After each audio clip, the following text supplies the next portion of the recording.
Welcome, January 6th, 2020. 2020, make sure you put 2020 on all your checks. You've heard the warnings out there. All right? For our people here at Hakim's Bookstore, 210 South 52nd Street, between Walnut and Locust. Get the free parking on Chancellor with a home of black books. We're here every Monday, 11 o'clock and thereabouts, talking that black stuff. Today's topic, race after technology by Ruha Benjamin. You remember that computer love.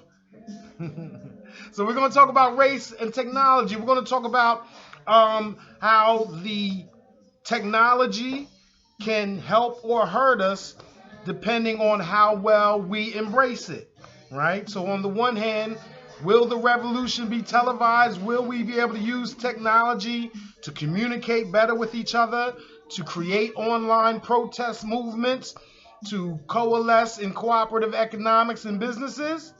Or on the other hand, are we going to allow those who have committed to computer programming and coding to be the programmers and use algorithms and other things that seem to be neutral and use them to further subordinate us within this country and the world? So race after technology, Ruha Benjamin. This is a sister that is taking this issue extremely seriously. She is not only a computer expert or technology expert, she's also a professor of African American Studies at Princeton University, one of the elite schools in the country, one of the top Ivy League schools, with pretty much probably the #1 African American Studies department within it. If you've seen videos from Eddie Gowd, if you've read books from Imani Perry and whatnot, Princeton gets it in. I think Cornell West is there. Not my favorite scholar, but a preeminent one nonetheless. All right.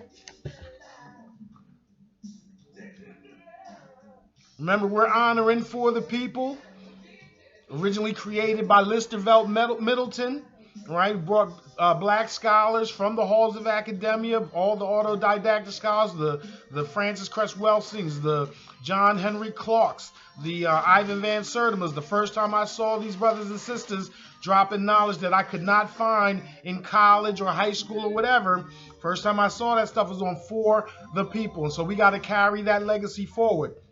I'm Andre Smith. I'm your SmittyBanton. I'm West Philly resident, Bieber, Gompers, Central High School, all that. And so it's my job, after I've went around the country, I'm a law professor, taught at Florida International, Penn State, Widener, Howard University. It's my job to bring the scholars, the books, the theories, the concepts that I encountered while I was in teaching in American Association of Law Schools institutions, and bring that to the people, right? And not only just the ones that I've met, the ones that I'm just coming across now. For example, again, Ruha Benjamin. I've never met Professor Benjamin. I was not aware of this book until, let's say, a couple months ago. But it's something that I got to have on my shelf. It's something that I have to borrow the expertise of others. I am very adept at taxation, race and taxation, race and economics, pre-colonial African history. But that means I need to rely on other people of similar mindset to teach me about other aspects of life and how racism is going to affect us in those areas, especially technology, right? Especially technology. Technology is so hard to keep up with. It moves so fast. So glad to have professors out there like Ruha Benjamin, Race After Technology. We'll get to that a little more in a second. Again, we're here, excuse me, a little cold in Philadelphia. It's still beautiful, West Philly. I don't care. January 6, 2020. It's the home of black books. Check us out on social media, HakimsBookstore.com. right? If you don't have these books in the bookstore when you get here, or if you need to order them over the phone, give us a call. We will order these books for you. Check us out on Facebook, Hakim's Bookstore on Facebook if you're not already on that, and Hakim's Bookstore on Instagram. So digital media, come down to the bookstore. Oldest black bookstore in Philadelphia. Oldest black bookstore on the East Coast. Pretty much probably the second oldest in the country. Started in 1959 by thwart Hakim. Still run today by his daughters, Yvonne Blake, Princess Glenda, and all that. We got the super producer in the house, Chris Arnold, in the building. Right? We're going to get this week started off right with knowledge, with books, with scholarship, black intelligentsia.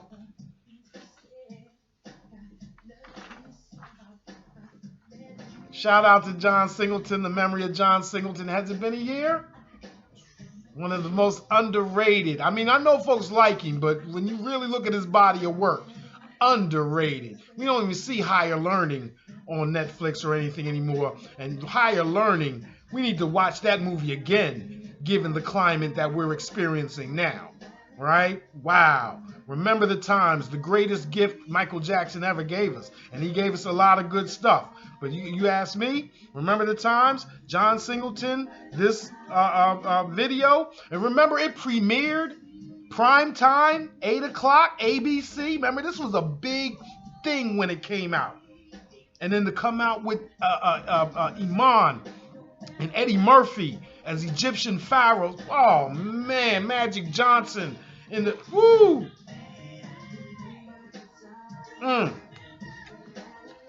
Michael Jackson's greatest gift to black folks. Remember the times.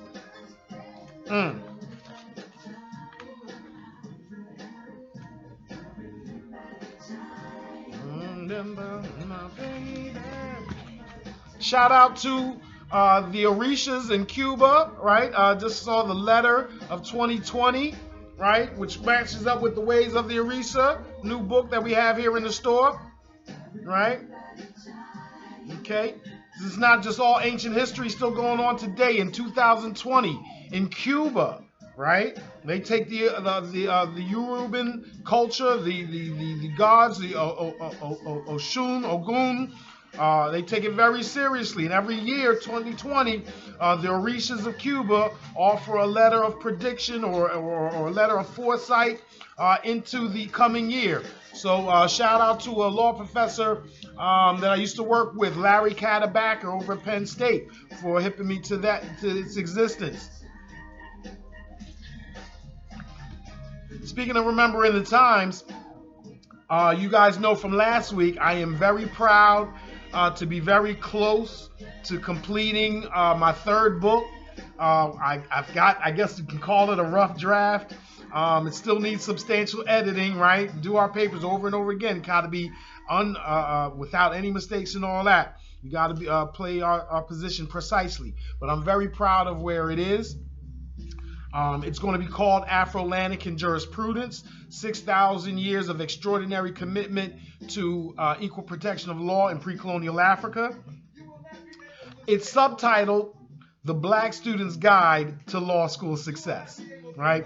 The one thing I'm really proud about this book, and I'm really happy about this book, is my previous books in scholarship is written to other professors. That's what scholarship is.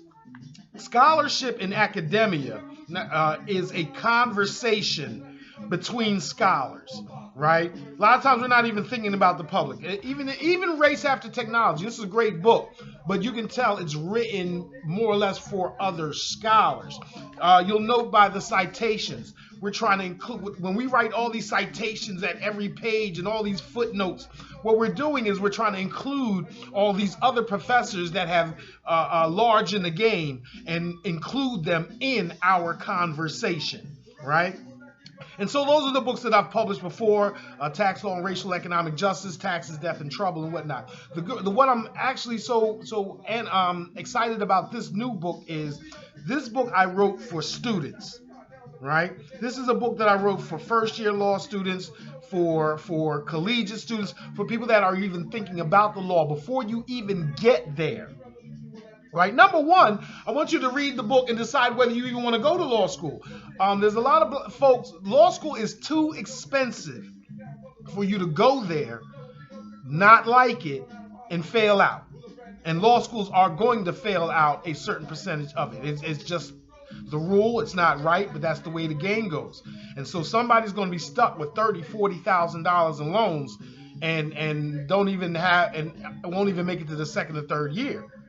Right? So before, I would like you to read this book, Afro-Atlantic Jurisprudence, even before you get to law school, to know whether this is the type of thing you want to do. But if it is something that you want to do, I'm trying to give you the game. Because once you get into law school, this is what we do as law professors. We just let y'all swim. We just want to see who can swim the fastest, so we can just throw you in the pool. Right? And the grades go to who can pick it up the quickest. But what's wrong with that? If you have lawyers in your cipher, if you have lawyers in your family, right, you get to know the game before everyone else. And it's not because you're smarter. It's not because you work harder. It's just you have better contacts, right? So my job in Afro-Atlantic Jurisprudence is to give you the game, right, to teach you that law is a language, that law tries to be mathematics, right, to give you how to excel in the game before you even get there. So you hit the ground running, because you'll figure it out, hopefully. But I don't need you to get C's and B's your first year, then B's in your second year, and then A's in your third year. I need you to get them A's straight from year one, right? So Afro-Atlantic Jurisprudence is a book I'm finishing. It will be for those that are interested in law. And again, even if you're not a student, if you are just interested in law from an Afrocentric perspective, I got you. Because in the end, we're gonna trace the concept of law, fairness, justice, equal protection, the concepts of Mott for 6,000 years and how it permeated African cultural history. Right? Remember, Marcus Garvey told us, if we only knew the greatness from which we came, we would be much less apt to disrespect ourselves, right? And I swear to you, your people were the first to seriously explore what it meant to be just, what it meant to be fair, what it meant to have law, what was the concept of property. Matter of fact, we're going to move on to race after technology for sure. We're going to move to the future. But let me just give you a little something about the past. I'm going to give you claims that I'm making in this book that you may not hear anywhere else about you and your people, right? And how bad you are. Watch this. And it's a bunch, right? So I want you to pick, when Afro-Atlantic Jurisprudence is ready, we're going to have it in the store. I want you to buy the book. We'll do a video series. But know this is what I'm going to be claiming in this book. And I'm going to run through it real fast because I don't want to spend all the time on my stuff. I want to go towards Professor Benjamin. But in this book, I'm going to claim to you that so-called critical race theory that's current in law schools, history, and other places in academia is an extension of the African commitment to the equal protection of law extending back 6,000 years. That's claim number one. 2, pre-colonial Africa was fairly culturally unified, including with respect to law and statehood and the concept of justice.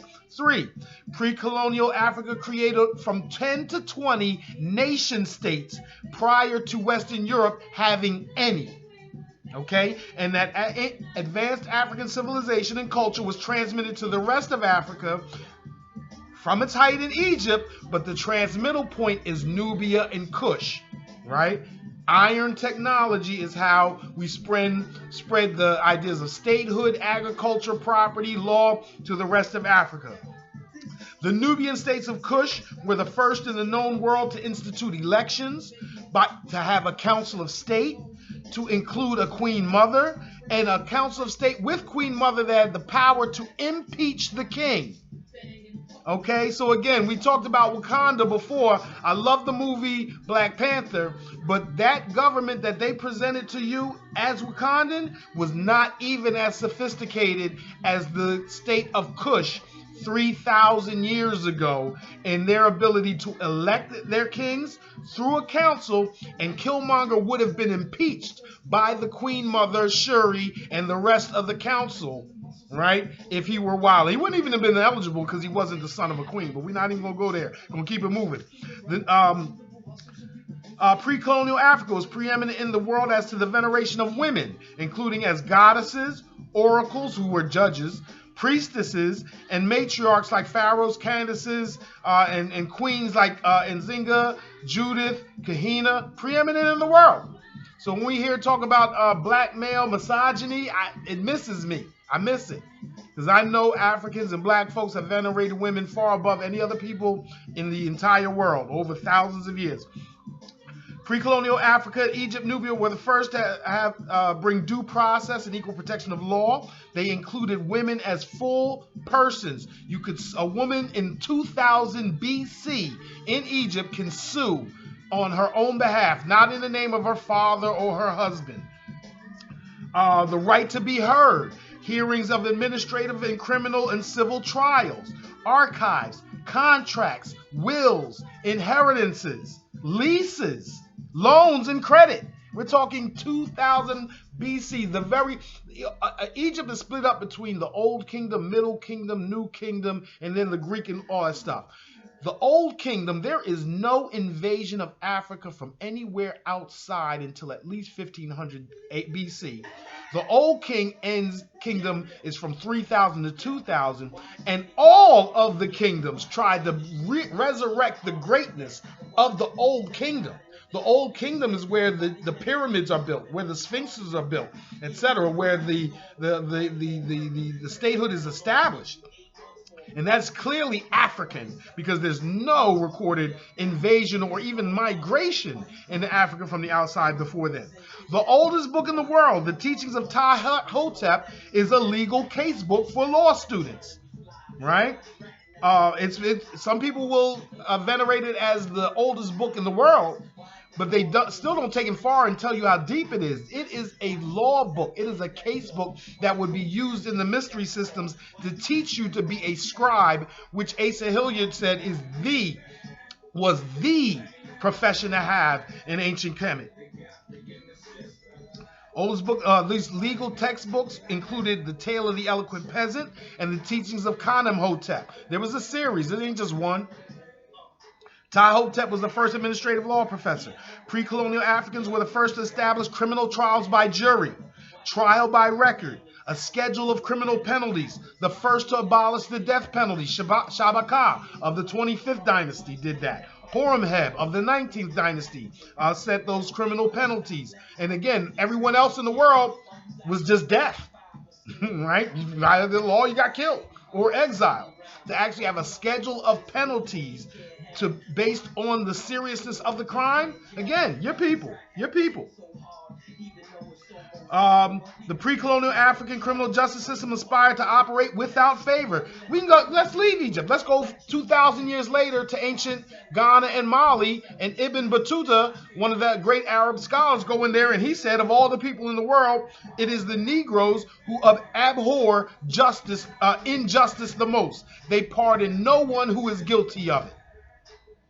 Right?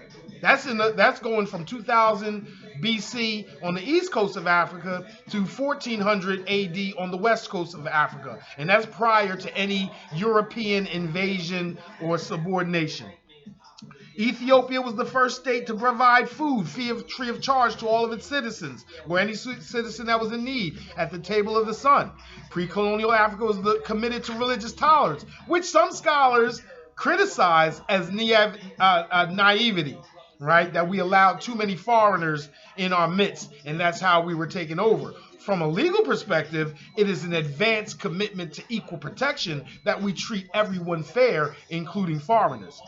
African versions of Islam were almost always Kharijite, recognizing the equality of man instead of the hierarchy of the Sunni or the Shia based on family members or what have you. Consider the Nation of Islam, right? That's not novel to the United States. Almost every Islamic movement in Africa does not pay the taxes to the caliph of the current premier of Saudi Arabia or Iran or whatever. It believes that every person has their direct connection to Allah. Mali's Mandan Charter, the Kirkun Fuga, is the oldest human rights document in the world. They dated at 1200 AD because they want to make it younger than the Magna Carta, but we know that Africans are of oral tradition, and therefore the Mandan Charter, which asserted the rights of Arabs and Muslims versus native Ghanaians and native Mandinka, right? This treaty, this human rights charter, in my view, predated the Magna Carta that was in England. The first known abolitionist in world history is a 7th century Ethiopian king. Queen Nzinga helped create several free states in West Central Africa where slavery could not exist. So when you go online, you're going to hear a lot about slavery in Africa and how black folks enslaved each other. What they don't tell you is the other side of the story is that we had abolitionist movements. We had whole countries and nations where slavery could not exist. And if a slave from some other country touched its borders, they became free and would not be sent back. Matter of fact, the very first, and this is the last one, but this is a doozy, the very first philosopher to write that all men were created equal was an Ethiopian man named Zara Jacob. He was a professor in the Ethiopian university systems. And yes, there was an Ethiopian university system as early as 1500 AD. So this is before Immanuel Kant. This is before John Locke. And Kant and Locke didn't even mean it. John Locke said all men were created equal. Then he turned around and wrote the Kentucky Constitution, which gave slave masters complete dominion over their African slaves. Right? So this idea of all men were created equal, he only meant white men. Right? This is what's called Herrenvolk socialism or Herrenvolk libertarianism. Right? These are the rules of justice just for this top group. Right? Zara Jacob meant it for everyone and before all of these other folks. And not only that, a century later, a Nigerian brother, Wilhelm Amo, becomes one of the first black professors in Germany, in Europe. Now remember, he's blessing them, not their blessing him. The university is introduced to Europeans in Spain by the Moors around 1300. So for universities to even exist in Germany, yes, they would want the very best scholars like Ahmed Baba of Timbuktu, of Wilhelm Amo, who is the first, before Rene Descartes, before, is it Kant? I think it was Kant. To say that the object of cognition is the thing in and of itself, right? That is a major cornerstone of what's called Western philosophy and cognition today. And 50 years before Rene Descartes, that was uttered by a black philosopher teaching in Germany named Wilhelm Amo. That's how badass your people are when it comes to the law. That's just law. Right, that's my contribution. We talked about other folks when they talk about Mott and spirituality and other things. So my area is law, so that's my contribution to how badass your people were for 6,000 years prior to the introduction of slavery through the gun, the printing press, and electricity. Right, those are the three inventions that we were late to that put us in the position that we are now playing catch up. Woo! Afrolantican Jurisprudence. Hopefully that'll be out within the next couple months, right? Shout out to all the independent authors. Shout out to all the independent publishers, right? And all the independent bookstores so we can all come together and promote each other, right? It's an online world. We get that. But where are the promotions coming? How are you going to market your material? How are people going to know that it's out there? Right? Black bookstores, black authors that publish independently, that operate independently, got to work together. So you're going to find that book in here, right? And we need your books in here. We need to be able to talk about your stuff. So in the comment section, Nefertiti Moore, what's up now? Peace and power. So for my independent scholars and whatnot, send us messages either on this website, through social media, Hakim's Bookstore on Facebook, HakimsBookstore.com. Hakim's Bookstore on Instagram.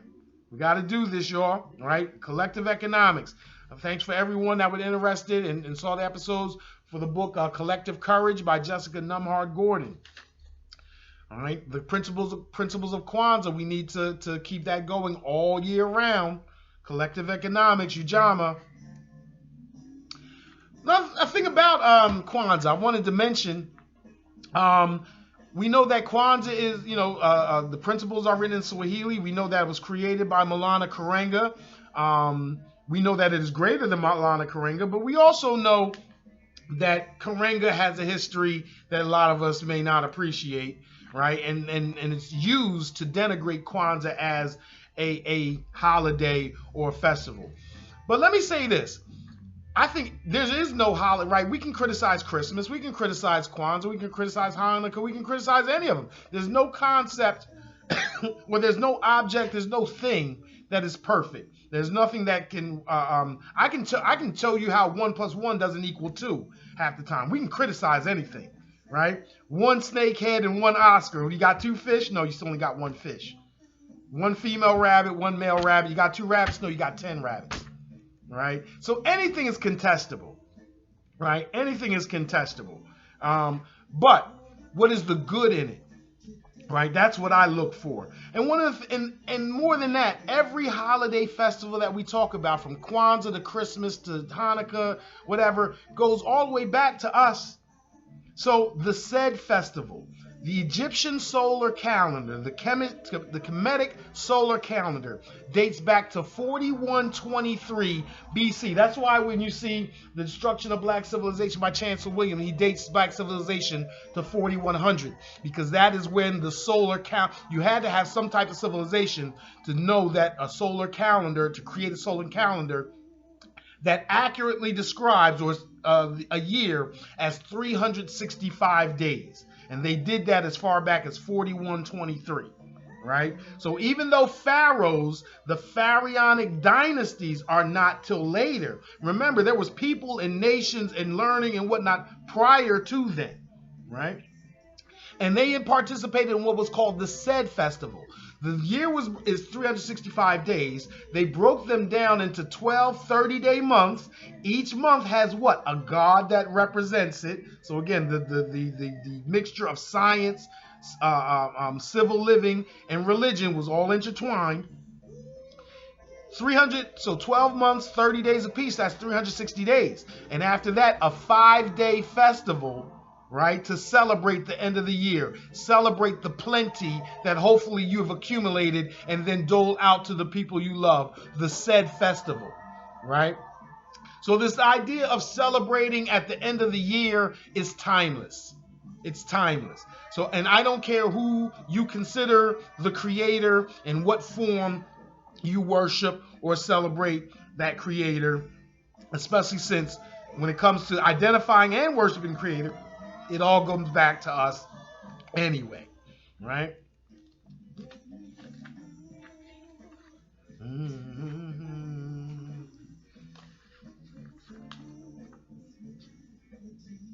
This is one of my favorite Earth, Wind, and Fire songs of all time.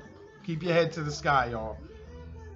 Shout out to the Robeson House, right? Our people's West Philly, right? Bringing it up. Shout out to the No Name Book Club. Recently had its our monthly get together at the Robeson House.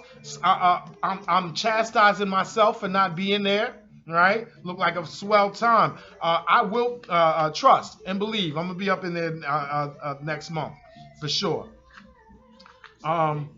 As a matter of fact, when I saw the pictures, where the fellas at? I seen a few brothers. I seen a good number of brothers, but the sisters, y'all got us outnumbered in there. I'm gonna try to come in there and help out with the balance.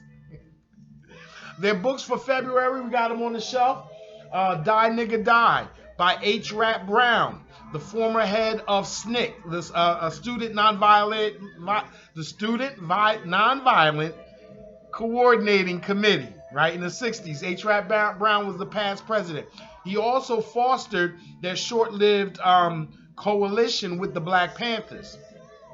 H. Rap Brown is now serving a life sentence, or is on the death row for an alleged murder in the year 2000. He had been framed even earlier than that in the 70s and had spent like 5 or 6 years in jail. So shout out to H. Rap Brown. Shout out to Mumia Abu Jamal. Shout out to all the brothers that are still in jail. pursuant or due to the COINTEL program of the 60s and the 70s, designed to thwart black nationalism. And as a matter of fact, again, when we talk about race after technology, when we talk about will the revolution be televised, we know that the internet, Facebook, and all that, they're not immune to FBI, CIA, government tactics to thwart black liberation, right? So I don't know what's changed from when Gil Scott Heron said the revolution will not be televised to think that our online activism is all that's necessary, right? Some of us do some online activism and think that we starting a revolution or we're doing something serious. Gil Scott Heron said the revolution, my brothers, will be live. Okay? The revolution will be live.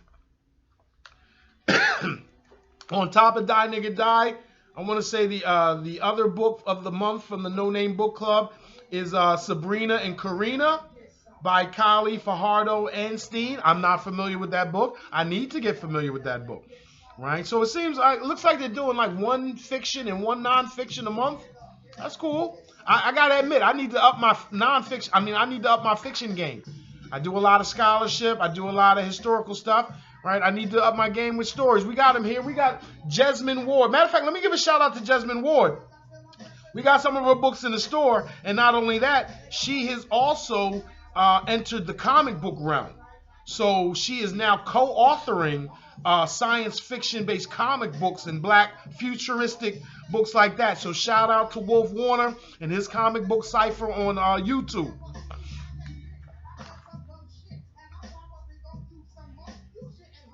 I'm sorry, not Jesmyn Ward. Did I get that wrong? Shout out to Jesmyn Ward. N.K. Jemisin.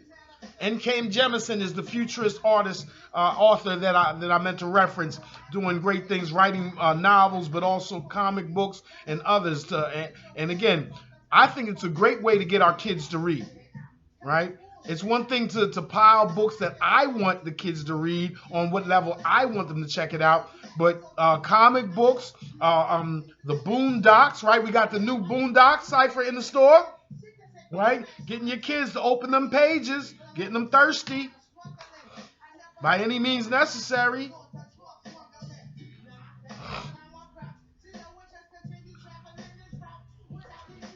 All right, shout out again to 100 Black Men.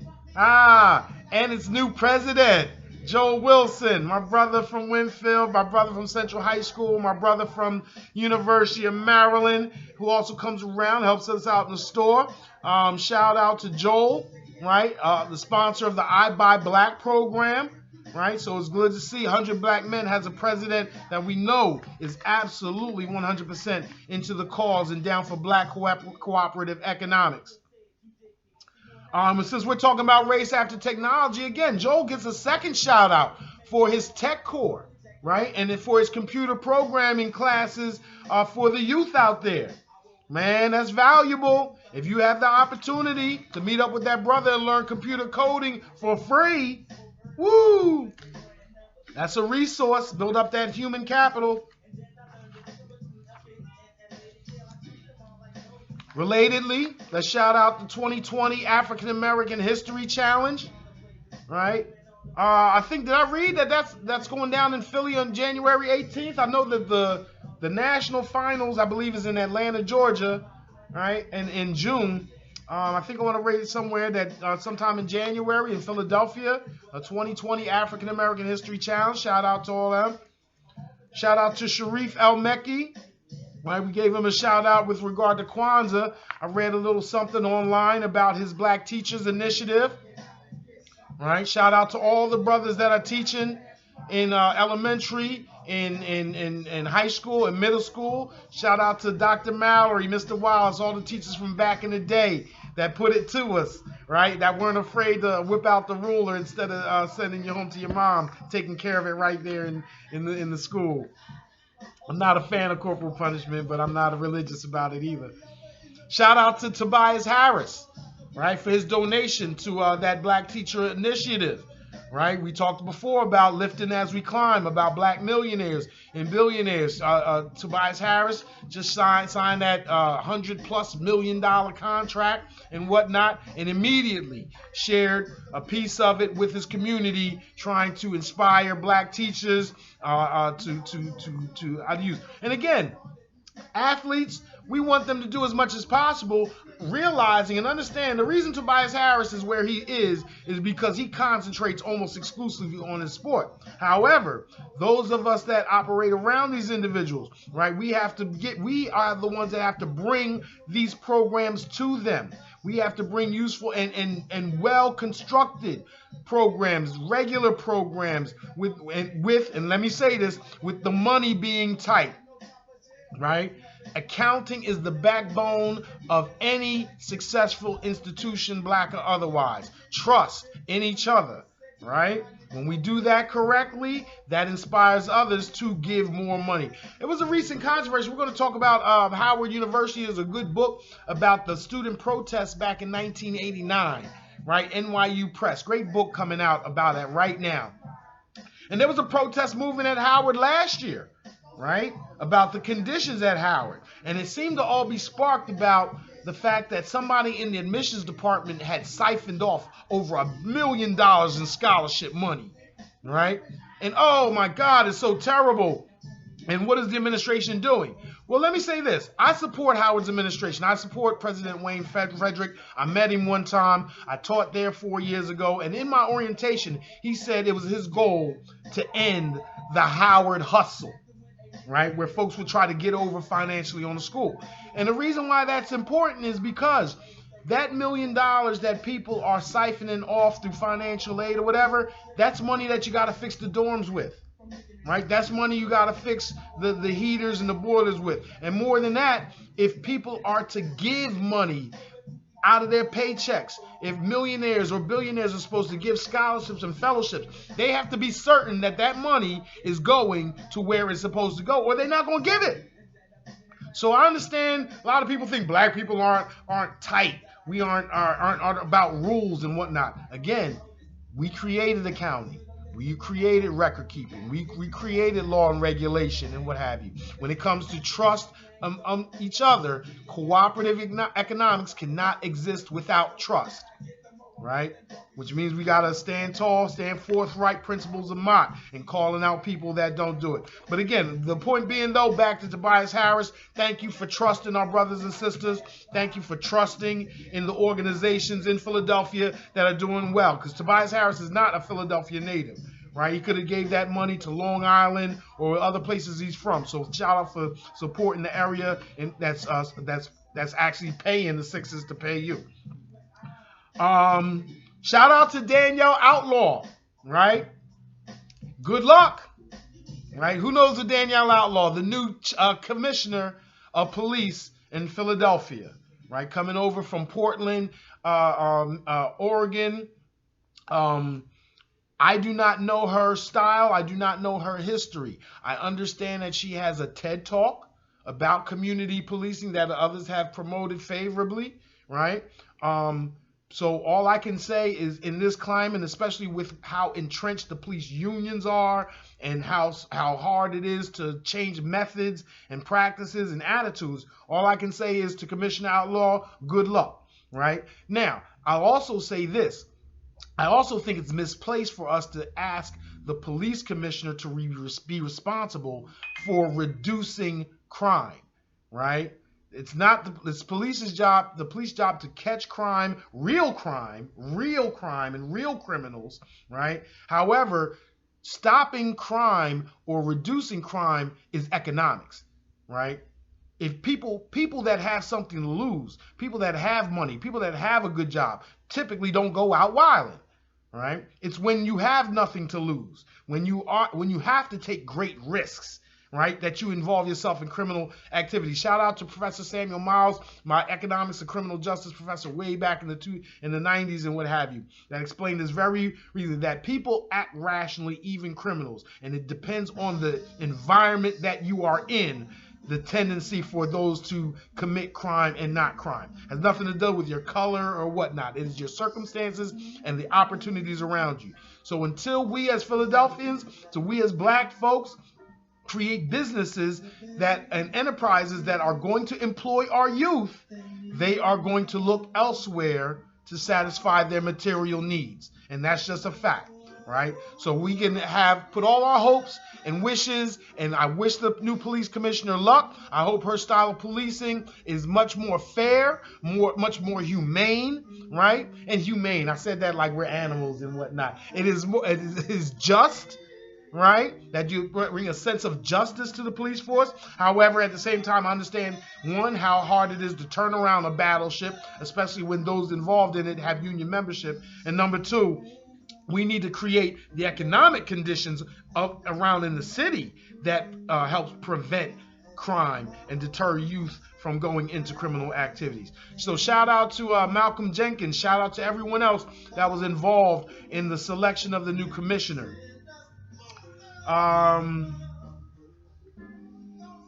Shout out January 1st, to all my Haitian brothers and sisters. Haitian Independence Day, January 1st. Shout out, right? Congratulations. And most people don't know that Haiti is a member of the Organization of African States. Know that, right? So pretty much the only nation state outside of the continent of Africa that is recognized as a black or African nation, right? So this idea of Africanness or blackness being wedded and completely tied to the African continent, no, not even by Africans themselves, right? Africans themselves will align with you, with Haiti, as a member of the Organization of African States, to the extent you want to align with them. And when we talk about black billionaires, there's a lot more black billionaires in Africa than there are in the United States. Right? So when we talk about reconnecting, when we talk about cooperative and collective economics, right? Part of that has to be creating business and commercial relationships with folks in the motherland. Shout out to everybody that participated in that Ghana year of return. I heard it produced like $10 billion for their tourism department. Wonderful, right? I heard Nigeria and other African countries are following suit. But let's give a no shout out, let's give a boo out to the new military agreements that they're signing with the United States to have host troops in West Africa. I know it's because of the oil. I know that's how the game goes. Hopefully we're going to get to a point where we can defend ourselves and have our own bases and whatnot.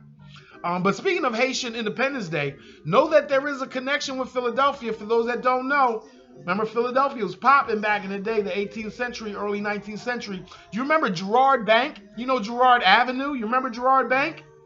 Stephen Girard was the wealthiest man in the whole United States, and he lived in Philadelphia.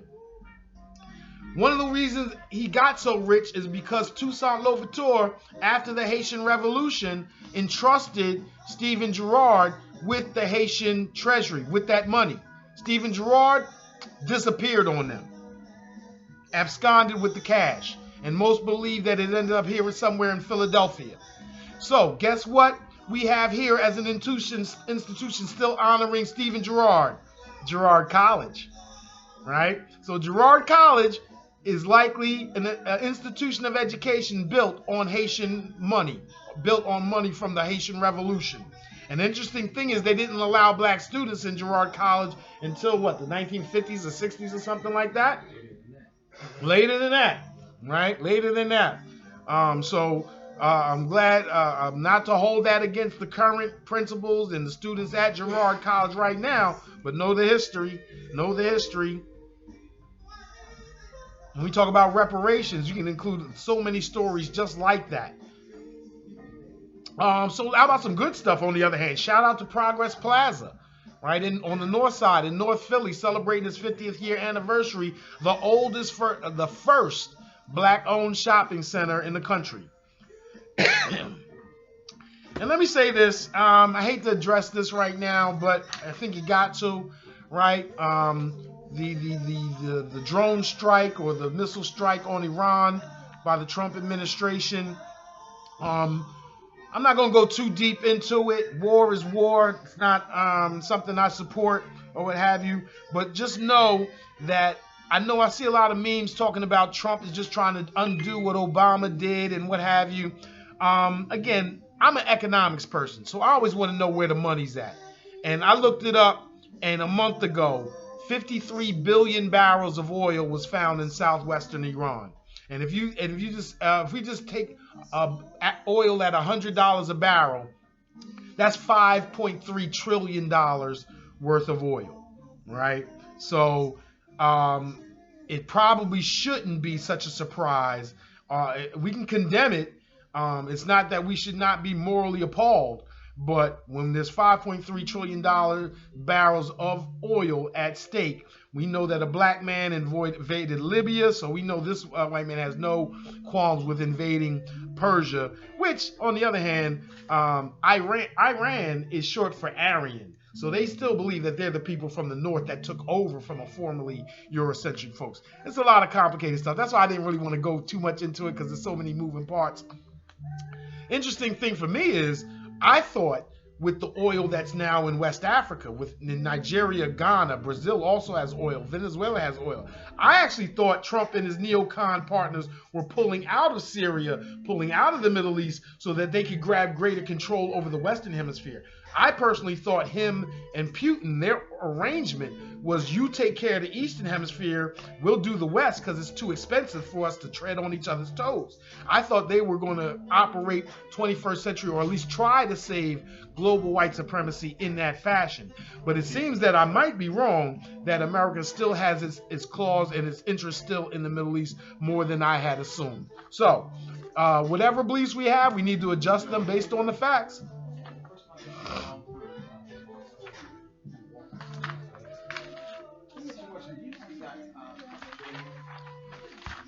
You guys know, as always, I want to shout out the Journal of Blacks in Higher Education and their weekly book list. Fantastic list this week, right?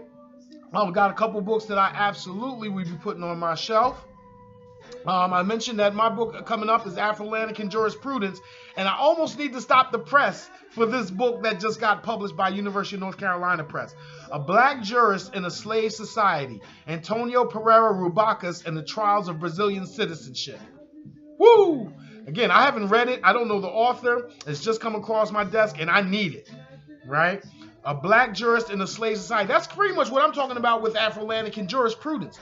We know that the American legal system is whack, is racist, and unjust, but we can't just stop our analysis at criticism. If we were on the Supreme Court of Afrolantica, if we were on the Supreme Court of something new, what would be the better system? What would be the better jurisprudential tenets and principles to espouse? That's why we go all the way back to ancient Egypt and Nubia and Ghana and Mali, because we need to approach government as if we are the ones in control. We criticize this one because we don't have control, but that is only intellectually so satisfying, right? We have to go from the critique to the construction. What is the better system, right? If all of this were to fall apart, and a lot of people think this will eventually fall apart, what do we replace it with that is better? How is our system in the 21st century, how do we produce a better, more meritocratic system than this one? Right? That's my goal. I hope that's some of you guys' goal out there. Shout out to Octavia Butler and everybody that's read Parable of the Sower, because that's the essence of her earth seed. Right? That's the essence of her earth seed community. Right? Octavia Butler, baddest author on the of the 20th century, in my view. Better than Toni Morrison, who was herself super thorough. Speaking of the sisters, a new book came out, Cherchez la Femme, New Orleans Women by Cheryl Gerber, published by University of Mississippi Press. Shout out another book, Hot Feet and Social Change, African Dance and Diaspora Communities, edited by Kariamu Welsh. And looks very interesting to me. Owen Lovejoy and the Coalition for Equality, African Americans and Women United for Abolition by Jane Moore and William Moore. Now, I have to always make this point about abolitionist history, right? There were some true egalitarians that thought of blacks and whites as equal and that thought slavery was inhuman and a crime against God. However, it's from my studies show that the majority of white folks that were abolitionists in the 18th and 19th century also wanted to free the slaves and send us back to Africa, because we were the so-called illegal immigration at the time that was supposed to be, that was stealing jobs from poor white folks, right? So when we talk about Oregon and Kansas and those states in the West that fought slavery, they fought slavery, but they also didn't want fought free blacks. They didn't want black people in their state at all. So it's a tricky word when we give credit, too much credit to abolitionists, right? We need to be very more precise, right? That abolitionists of the 20th century are the ones that are fighting Hispanic and Latino immigration today. Revisiting the Elegy in the Black Lives Matter era, edited by Tiffany Austin. I had to admit that I didn't know what elegy meant. Revisiting the Elegy. They're only a U short of eulogy. Eulogy being the speech, elegy being the poems that you recite in honor of the dead. Right? So revisiting the Elegy in the Black Lives Matter era, edited by Tiffany Austin, a collection of poems and poetry honoring the Michael Browns, honoring the Tamir Rices, honoring the Eric Garners, and again, don't let me forget all the sisters that also have been killed by police brutality. Our last book, We Are Worth, Sandra Bland and others. We Are Worth Fighting For, A History of Howard University Student Protest of 1989 by Joshua Myers of NYU Press. That's my era, y'all, 1989. I was a sophomore. I wasn't at Howard yet. I was out actually DePaul University. But in 1989, in Howard, you got Ta-Nehisi Coates. You got Puff Daddy. You got Jelani Cobb. You got so many super stars in the game today. Taraji B. Henson is at Howard at that time. She's just graduating from Oxon Hill High School in Maryland. There's so many heavy hitters at Howard at that time between, let's say, 1988 and 1993. It's a wonderful book. I wonder if it mentions anyone, because it's talking about the protest movements. I transferred over to University of Maryland, which was up the street, about 20 minutes away. We also had a protest movement at the same time that created the Nimburu Cultural Center on University of Maryland's campus. Shout out to all my Black Terps. Shout out to Otis, Marianne Carswell, and all the folks that had a hand in creating that. I heard it's under threat 20-some years later. So my Black Terps, we're going to have to flood the administration with calls and stick up for our black students still there at the University of Maryland. Shout out to Howard. Shout out to Bowie. Shout out to University of D.C. Shout out to Morgan, right? Coppin. Maryland Eastern Shore. Had great times hanging out with y'all back in the day. All right.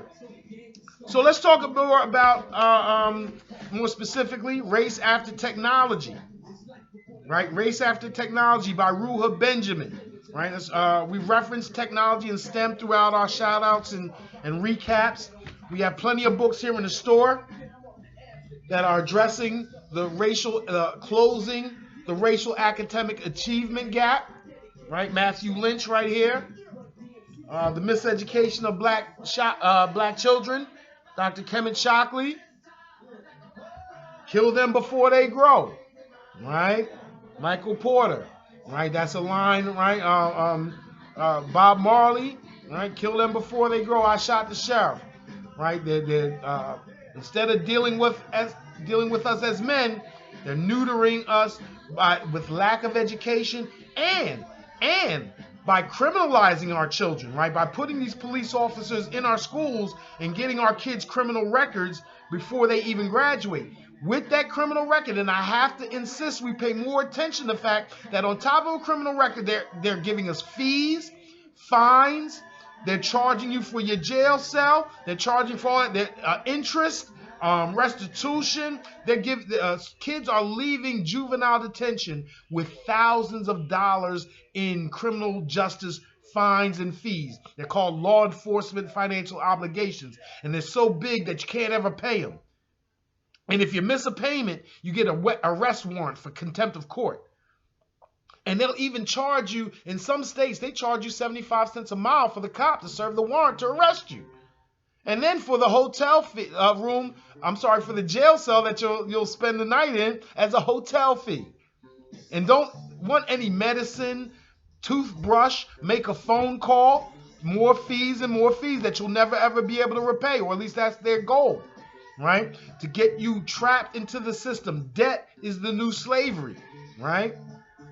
Just as much as technology may be the new Jim Code, debt is that slavery, and they're putting on our kids, even if you never borrow a dollar, even if you just get in trouble, and we can attach fines and fees and civil forfeitures to you, right? So being good, staying out of trouble, it's not respectability politics. It's not trying to impress white people. It's trying to get along and stay ahead of the slave catchers. If we're talking about the new Jim Crow is tantamount to slavery, right, then that's Michelle Alexander and Ruha Benjamin believe that we all should be abolitionists.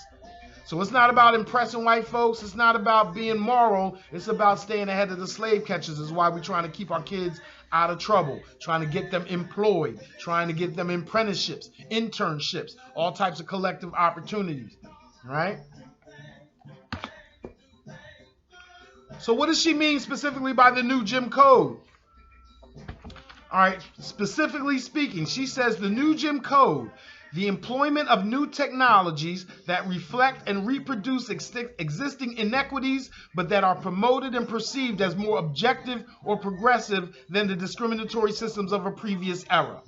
Okay, that's very scholarly. What does she mean by that? She means these technologies make white people think the world is fair while they perpetuate racism with black folks. So they maintain the racial wealth gap, they maintain the racial subordination, but because they're mathematic and technology driven, white people think even more than they used to that everything is just fair and neutral and on the up and up. That is what she's calling the new Jim Code, because it's getting harder to get white folks to fight technology that they don't understand, right? In order to fight technology, one has to understand it. And we're getting to a point in our society where there is the programmers and the programmed, right? And black folks, in order to fight the new Jim Code, have to be programmers. We have to teach our kids, we have to encourage them to code, to join STEM programs. And the best thing about that, a lot of them are free. Computer technology, the education to become a computer scientist is cheaper, is way less expensive than it is to become a lawyer, right? To become a lawyer, you got to go to college, 4-year college of a certain repute. Then you got to go to 3 years of law school and pay X amount of dollars, take out X amount of loans. To be a computer programmer, you can go online and find free computer training programs to learn how to build a website, to learn how to build computer games, right? If I was a more domineering father, best believe I would have told my kids, no, I'm not paying for Hampton or Tuskegee like I am. And no, you're going to be locked chained to your desk and learn how to make these computer games, right? Computer games, they make more than movies. They make more than athletes. We're talking about Tobias Harris, the best computer scientists. They make billions, not millions, right? Let me say that again. You create the right technology, Twitter, Facebook, YouTube, they will buy your product for billions, or you will make billions. Whereas an athlete, you can make 10, hundreds of millions. And not only that, the amount of time. You don't have to be 6'10" to be a computer programmer, right? You don't have to be a male. You don't have to be 300 pounds. You don't have to have be rippling with muscles to be a computer programmer, right? To learn code, right? Ruha Benjamin, the author, once again, I mentioned she is at Princeton University along with Imani Perry. Her book was recommended by Imani Perry and also Michelle Alexander. They, again, believe themselves to be part of the abolition movement. They believe that we should be creating abolitionist tools to keep our brothers and sisters out of jail and to break them out free from the new slavery. Because, again, the 13th Amendment prohibits slavery except with respect to the duly convicted. So the Constitution says we can enslave you. Slavery does in fact exist if we can lock you up first. Then we can sell your labor to the state and pay you 25 cents an hour or just nothing. And how is technology setting that up? Again, the algorithms, right? The video cameras, the computer programmers to identify suspects. As a matter of fact, in California, they have gang databases, and they're faulty.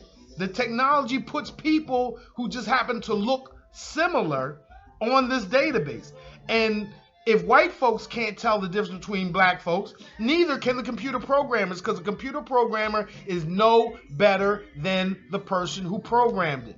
The person who programmed it has biases, so will the computer program. So there's a list of people that are on the gang databases in California who have no association with gang activity at all. And guess what that does? Once you're marked in technology, that the data sharing from company to company to company, from government to government, puts you on the no-fly list. Next thing you know, you're not flying around, or it takes you longer, right? And this is not happening to what? Similarly situated white folks.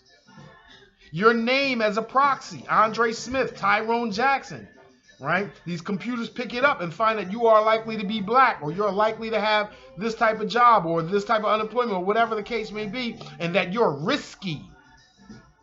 Right? That your address, your zip code, the computer programs they don't need to even say race. They can predict race based on your name, your address, your zip code. So to continue racial hierarchy, to continue racial subordination, they don't need to say race out loud. They can design computer programs and algorithms that subordinate us. Right? There's other ways we have technology reinforcing subordination, right? Where the revolution will not be televised. The revolution will not be on Facebook. Anybody check out Wikipedia? Look, Wikipedia, again, presents itself as this neutral, community-based encyclopedia. It's cheaper than having to go to the library or having encyclopedias on your shelf. But that free form allows anyone at all to edit it with information that is detrimental or even false. So almost every entry that I've seen in Wikipedia about pre-colonial Africa or pre-colonial Egypt will include some blurb that will distinguish Egypt from the rest of Africa, or that will insist that the greatness of African states depended on Islam or slavery or what have you.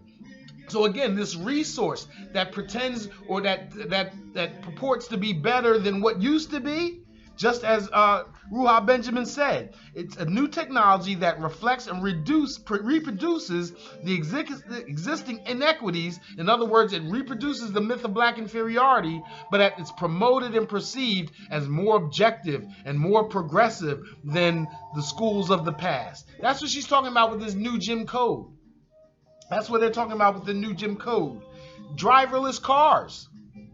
Right? Driverless cars is fantastic new technology. Well, first of all, truck drivers and blue-collar workers are going to be displaced by artificial intelligence. And we have a disproportionate amount of those jobs. So the fact that there are going to be, and let's not act like we can fight this, there are going to be driverless trucks delivering our stuff from Amazon, from the Postal Service, from FedEx. But that is the loss of potentially 1 million jobs, right? 1 million jobs. Where are truck drivers and transportation specialists going to work when, and not if, but when driverless cars take over the roads. And I'm not saying in 10 or 15 and 20 years, we're talking about in 5, right? We're talking about 4 to 5 years. But we also know that remarkably, or maybe not remarkably, maybe predictably, the technology in driverless cars does not see black people, right? That it causes more accidents with people of color than with white folks. That they are programmed very precisely not to see white folks and not have accidents, but not so much when it comes to black folks. And the tests have proven it, that the technology is never any better than the people that program it. We talked about suspect imagery. What about the bots on Twitter? What about the bots on Facebook? What is a bot? A bot is short for a robot. And what they're doing is they're placing computer programs on Twitter, on Facebook, and what they're doing is they're responding. Some of you may have encountered them and not even known it. They're slick. This is what a bot does. You go on Twitter and you say something about black people. The bot picks it up and responds to you with a fake name and fake account and says, yeah, but black people sold each other into slavery. You respond in anger and say something about Nzinga. The bot is a computer program, so it is already programmed to pick up on certain keywords and already give you a response. So once it hears Nzinga, it will respond with some factoid that may or may not be true about Uganda and slavery. And then you respond to that. And it says something about Mansa Musa, right? And next thing you know, it disappears. So you've had a conversation for 7 minutes with somebody you thought was a real person, and it is really a computer program spreading misinformation about black folks, about promoting the myth of black inferiority on the internet. So again, this is how, these are people that are intentionally flooding the internet with these myths to keep black people uninformed, to keep the myth of black inferiority in effect. So why? What's the purpose of this? The purpose of keeping black folks poor is so that we have to accept whatever job is offered to us, regardless of the wages, terms, and conditions of that job. Right? It helps businesses. It helps wealthy folk in America for black people to remain poor so that we can work as cheaply as possible. And if we refuse to work, then you go to jail and your labor can be sold by the state for 25 cents an hour. Right? It all works together. They didn't bring us here because they hated us. They brought us here as slaves to work for basically free. And as long as they can, in any way they can get back to that state of affairs is what they're trying to do, as well as possible, even if they can't get it to perfection. That's chess versus checkers, right? Chess is, the essence of chess is making moves your opponent does not know the purpose of which until it's too late.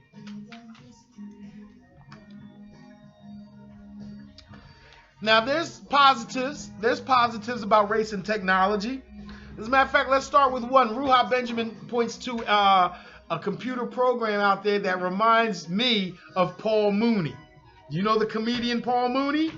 And he has a skit about the dolls and Kenneth Clark and about them bringing out the white and the black doll. And unfortunately, the child says, which is the bad doll, the black one. And he says he wished he would have asked the questions. It'd have been a different story. Which doll is the one who steals elections? The white one. Which one is the one that steals all the money? The white. So his point being, what crime are we focused on when we talk about who is a criminal, right? The databases are detecting neighborhoods that have crime of a certain character and saying you don't want to live there. There are programs that are telling drivers stay away from this neighborhood because there's a certain amount of larcenists here or robbers here. Well, there's a computer program that was developed by a crew of black programmers that tells you when you're in a neighborhood of financial crimes, of white collar criminals, where you're likely to be defrauded, where your stocks and whatnot are likely to go to zero, and they're about to go off to the Cayman Islands with your dough, with insurance fraud, insider trading. If you created an app like that, you would see that criminality spans every zip code. So the question is, which criminals are you looking for when you're talking about excessive criminality? And again, the technology can be no better than the people that are programming it and telling it what to look for.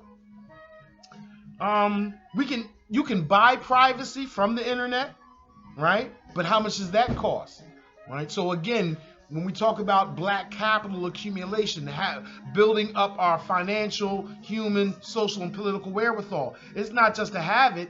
Those groups that can afford it will buy privacy. Mark Zuckerberg wants all your information and doesn't understand why you're so concerned about privacy, but you'll look at a picture of him in his office and he has tape over his computer screen so he can't film him, right? He has phones that you cannot track because he wants his privacy, even though he does not respect yours.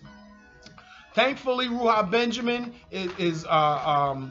presents to us a list of watchdog groups. It's good to know that there are brothers and sisters that have PhDs in technology and computer science that are on the watch for these particular programs and coming up with counter programs for it, and also sponsoring legislation.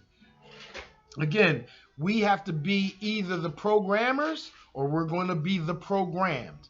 Right? In the 20th century, it was between those who understood economic technology and those who didn't. In the 21st century, it is going to be between those who know computer code and those who do not. Please encourage your children. Go to Khan Academy. Go to all of these resources on the internet that are teaching coding for free or very little charge. In any event, it is thousands of times less than you're going to spend at a top flight university or college. Again, I sent my kids to top flight university and college. I just cut another check this week. So I'm not knocking anything they want to do. But Jasmine Marley, I love y'all. But if you would have told me that you wanted to be a computer coder and we would have got all those programs online, Daddy's pocket would have appreciated it. And not only that, that's the wave of the future. That is the most lucrative industry in America, in the world, right? To the extent you are a computer programmer and good at what you do, you can attract jobs and payment from not just America, but from every place in the entire world. Let's use that enthusiasm from Black Panther, right? Let's watch Black Panther again and get enthused about black people and technology, about being at the forefront, about not just following, but being in the lead, and how much effort it will take to get there, right? If you don't want to be nothing, doing nothing will get you there. But if you want to be at the top, that's when you know you're going to have to strive for it. Our kids don't need to be beaten with that. They need to be placed in an environment where it becomes natural. If they want to be X, they know they have to do Y. If they don't want to be anything, then they know they don't have to do anything. Right? Let's give them the gift of aspirations, right? Give them the book of knowledge, and the books of knowledge gives the gifts of aspirations. It's going down in Africa. I just read that they started a coding school in Rwanda. Rwanda is at the forefront of a lot of new stuff. The president, Paul Kagame, says he's not running for a fourth term, even though I know a lot of people wish that he would. Tanzania to Uganda, sending Swahili teachers, right? We got to be part of that Pan-African movement. Pan-Africanism is not with regard to the continent, it is with regard to the globe. It is with regard to black people in West Papua, Australia, India, United States of America, and Brazil, all over the globe. Guyana. What's the term Guyana come from? Guyana is a derivation, it's a mispronunciation of Ghana, of Guinea. Right? All of those stem from the legendary realm of Ghana, right? So world-renowned for its riches that it produced Guinea as a synonym for black man, Guinea as a synonym for gold, Papua New Guinea, the place where black people are found in the Asian islands, Guyana, right? Again, black people or very dark-skinned people encountered as soon as you get to South America.